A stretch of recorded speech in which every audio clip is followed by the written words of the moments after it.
Going back 5,000 years, we have sacred texts that tell us there was an antediluvian civilization. There is a huge amount of unrecorded human history beneath the ocean surface that we don't know very much about at all. What if a 2,000-year-old riddle just got solved?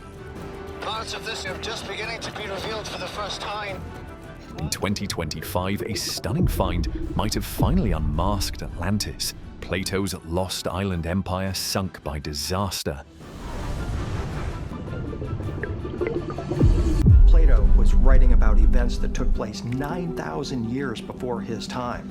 He tells us that Atlantis was governed by laws that were inscribed on a pillar. This isn't just another ancient tale, it's a puzzle that's driven explorers crazy and sparked modern voices like Graham Hancock and Joe Rogan to dig deeper. It speaks of a sacred island. It calls it the homeland of the primeval ones. It speaks of a great serpent that comes from the sky and splits the island in two. Was it real all along? Did we crack it this year, or is the truth still slipping through our fingers? This journal is the key to finding the lost continent of Atlantis. Go, easy. Don't jinx it. The stakes are high, the clues are wild, and the answers could flip history upside down. Stick with me. We're about to chase this mystery to the edge.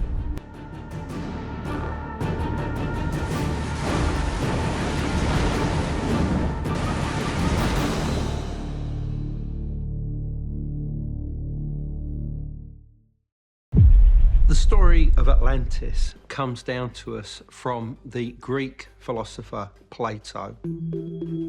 Plato describes Atlantis as a huge island, and he says that on this island was this incredibly advanced civilization. Plato wasn't playing small when he dropped Atlantis into the world in 360 BCE. In his works Timaeus and Critias, he sketches an island powerhouse parked beyond the Pillars of Hercules, think near Gibraltar today, sprawling bigger than Libya and Asia put together. It says it's located by the Pillars of Hercules. The Pillars of Hercules was known by ancient mariners as being a very specific... This wasn't some backwater dot on the map. Atlantis was a jaw-dropper, concentric rings of land and water sliced through its heart, a harbor alive with ships and temples decked in silver and gold that blazed under the sun. Poseidon's lineage ran the show, wielding a navy that ruled the waves and a society stacked with riches and brain power. Atlantis had been founded by the gods themselves, by Atlas and before that Poseidon, and it was ruled over by the descendants of these gods. The details get crazy. Hot and cold springs bubbled up, feeding baths and gardens, bursting with fruits we can't even pin down. The capital was a geometric masterpiece, circular canals tied together by bridges, a central palace gleaming with metals that'd make a king jealous, walls so shiny they could have doubled as mirrors. Plato spins a tale of a utopia humming with art, engineering, and might, a place so ahead of its time it almost feels like a flex from history. But it didn't end pretty. In one savage day and night, earthquakes and floods wiped it out. The reason? The Atlanteans got cocky, ticked off the gods, and boom, divine payback. The Hopi and other Pueblo Indians tell us that their devastating cataclysm was due to human greed and wandering away from the spiritual truths of our... So was it real? A morality tale? Plato's sly. He's the only ancient guy talking about it, saying he got it from Egyptian priest through his pal Solon. Scholars still duke it out, fact with flair or just a philosopher's daydream. Whatever it was, it stuck like glue. Atlantis turned into the ultimate what-if, a vanished golden age daring us to track it down. For centuries, it's been the ghost we can't shake, a whisper of a time when we might have had it all figured out. People ate it up. By the Middle Ages, monks guessed it could be the Americas, a new land lost in time. Renaissance mapmakers scribbled Atlantis across empty seas, part joking, part wishing. Then, in 1882, Ignatius Donnelly, a US congressman with a rebel streak, threw gas on the fire. His book, Atlantis, the Antediluvian World, claimed Atlantis wasn't just real, it seeded civilization. Egypt's pyramids, Mesopotamia's cities, the Mayas' temples, All leftovers from Atlantean refugees, he argued. He leaned on flood stories worldwide, funky underwater stones like the Bimini Road, and a hunch that history was holding out on us. Donnelly's evidence was wobbly, mostly, that's weird moments, but his energy was contagious. The book sold like wildfire, making Atlantis a buzzword. The 20th century turned it into a frenzy. Divers splashed into the Atlantic, eyeing every submerged rock. Edgar Cayce, a psychic with a knack for drama, swore Atlantis would surface near Bimini in the 60s. Spoiler, it didn't. Teams scoured the Mediterranean, the Caribbean, even Antarctica, chasing Plato's shadow. Some pegged Santorini's volcanic rubble as the spot. Others bet on the Azores or Bahamas. Most walked away empty-handed or overhyped natural quirks. The Bimini Road's a classic. In 1968, divers spotted giant stone blocks underwater off the Bahamas. "Atlantis!" they yelled. Geologists rolled their eyes. "It's just beach rock." Still, it made waves. Paul Schliemann, grandson of Troy's finder, chased the Atlantic hard. Nothing. Theories got nuts. Sunken continents, alien hubs, a drowned island, but proof stayed slippery. So why bother? Atlantis wasn't just a dot to find, it was a vibe, a promise we'd once been epic. And just when it seemed like the trail was cold, something massive bubbled up from the deep, literally. So how did we go from chasing whispers to staring at hard evidence? The next step might blow your mind. Science had been poking at Atlantis for years, but 2025 was when it hit the jackpot, or at least a pile of volcanic ash worth shouting about. On Santorini, a Greek island that looks like it's posing for postcards, Dr. Elena Marcos and her crew dug up something wild. While sifting through Akrotiri, a Minoan town frozen by the Thera eruption, they found clay tablets scratched with Linear A, the Minoans' mystery script. After months of head-scratching decoding, they struck gold. The tablets spun a yarn about a powerhouse Aegean island, slick and sea-savvy, tied to Poseidon. It boasted concentric canals, a metal-wrapped temple, and a navy that owned the waters until a volcano and tsunami gulped it down in a day and night. Ring any bells? It wasn't just talk. Beneath Akrotiri's ash, they found traces of a circular harbor, multi-story houses with plumbing that'd make your contractor blush, and goodies, bronze gear, fancy pots that screamed high class. Pegged to around 1600 BCE, it lined up with the Minoan heyday and Thera's monster eruption. An underwater scan off Santorini even nabbed sunken walls likely trashed by the catastrophe. This wasn't a hunch, it was Plato's playbook with a Minoan spin. The pieces fit like a glove. The Minoans, a Bronze Age crew ruling from Crete and Santorini, could have birthed Atlantis.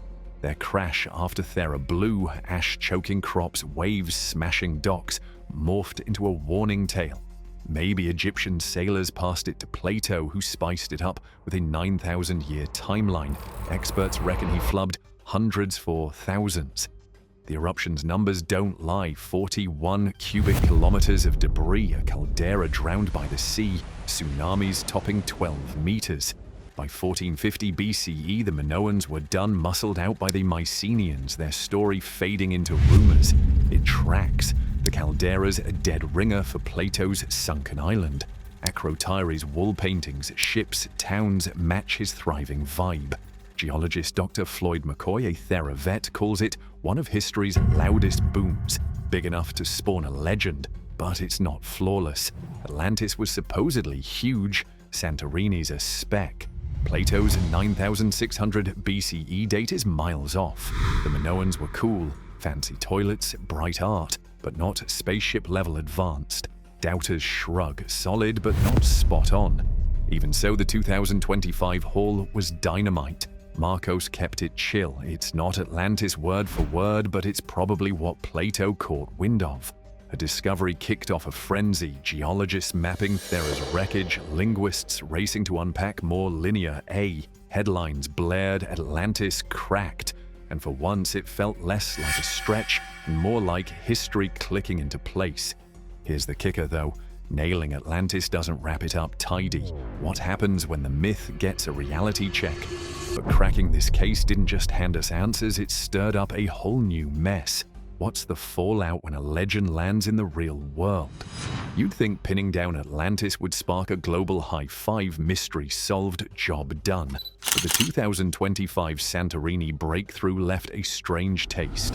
Why? It's not the Atlantis we signed up for. Plato's dazzling empire, golden spires, endless turf, shrinks to Minoans, a clever but grounded bunch.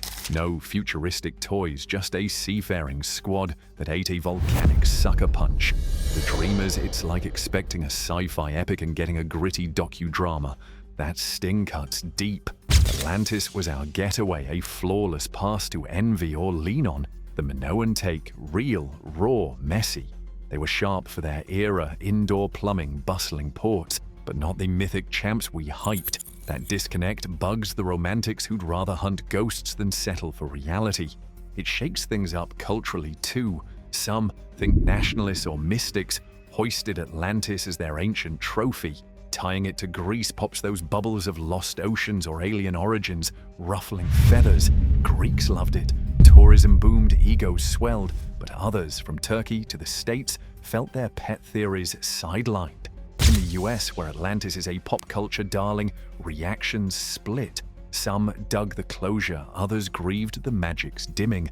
Plato's numbers don't help. He pegged Atlantis at 9,600 BCE, a prehistoric giant. The Minoans, 2000 to 1450 BCE. Scholars chalk it up to a translation slip.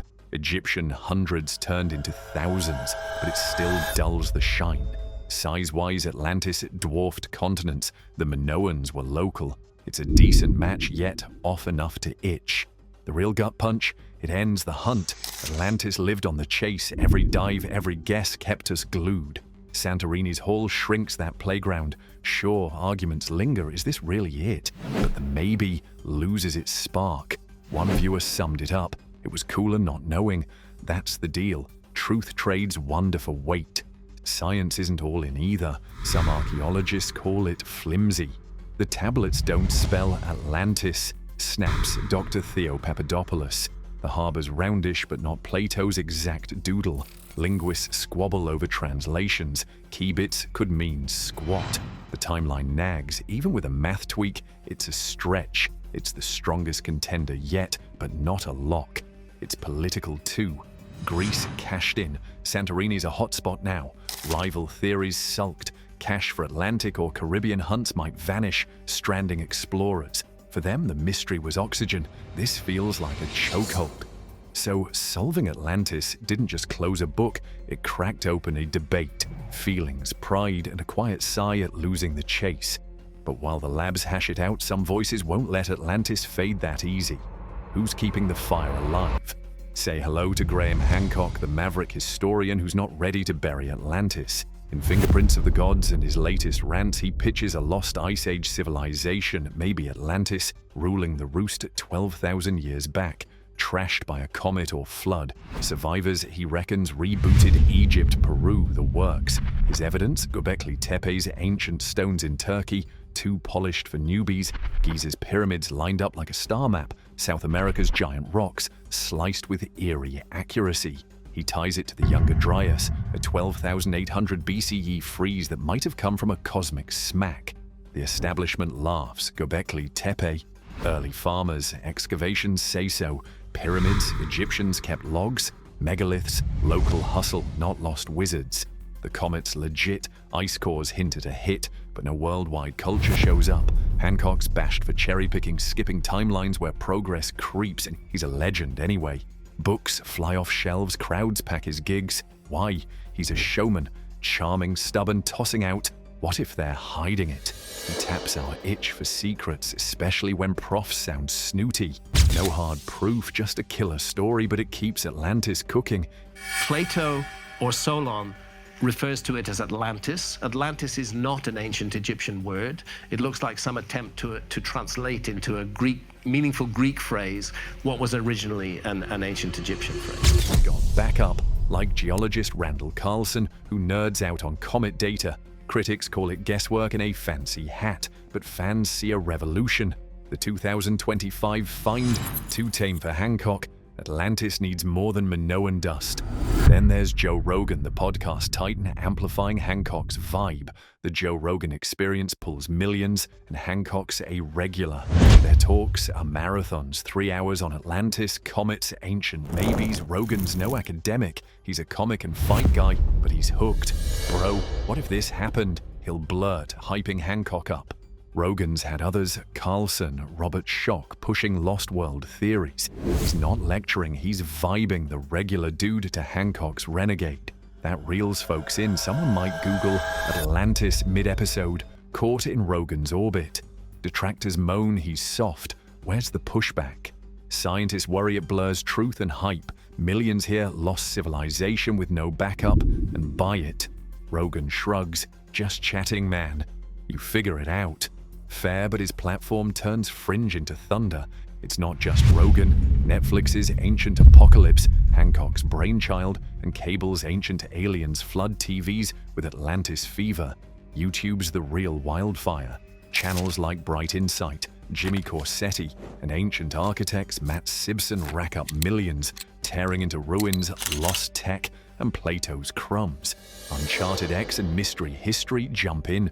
Megaliths, floods, slick cuts, epic music. Proof, skimpy drive, off the charts. Fans cheer. Finally, someone's asking. Experts wince. Misinfo, they say, bending facts to fit. That pyramid math, basic stargazing, those stones, ancient elbow grease, not Atlantean magic. Still, mistrust in big science powers it. Creators paint experts as gatekeepers, and viewers eat it up. The 2025 find, they nod, Santorini's cute, then double down. But Atlantis was global, ancient, still waiting. Their spark keeps the myth roaring, facts or not. So where does that leave us? Let's wrap this wild ride up. Here we are, 2025, a year that might have nailed Atlantis to the wall. Santorini's tablets and ruins hint the Minoans sparked Plato's saga, a real collapse dressed up as myth. It's not the golden paradise we fantasized about, but a human tale of smarts and ruin. Hancock, Rogan, and YouTube's rebels keep the crazier version alive, insisting there's more out there.